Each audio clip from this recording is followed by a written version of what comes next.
Rummy గురించి ఆలోచిస్తున్నారా? ace23.com ఉంది కదా.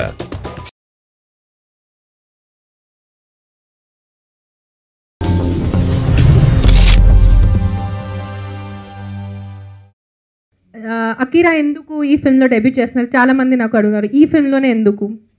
నాకు ఎప్పుడు అట్లా I had not planned it. అదే ప్లాన్ చేయలేదు అకీరా డెబ్యూ చేయాలి నా సినిమాలో. కానీ as the cinema progressed and there was a scene where the heroine has to interact with a smaller child.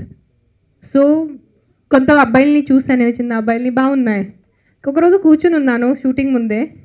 అయితే ఒక తల్లికి తన అబ్బాయి తన ఫస్ట్ డైరెక్షనల్ డెబ్యూలో తన డెబ్యూ ఉంటే నాకు చాలా సెంటిమెంటల్ మూమెంట్ అనిపించింది, చాలా ఇమోషనల్ అనిపించింది నాకు.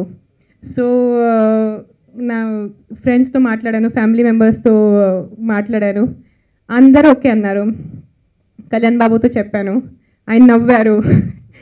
యాక్టింగ్ చేస్తారు. అదే ఒక్క సీనే ఉంది, it's not a entire role, very small scene, 2 minute scene, and he comes and talks something nice to the heroine and goes away.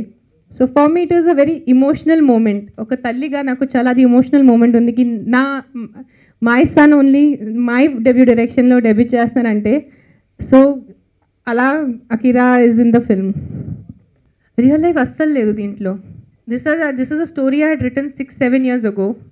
So అలా డెవలప్ చేస్తూ it's a completely fictional story. దాంట్లో real life దగ్గర కూడా మీరు అందరి ప్రెస్కి నా real life తెలుసు. మీరు సినిమా చూస్తే నా రియల్ లైఫ్కి సినిమాకి ఏమీ కనెక్ట్ లేదు.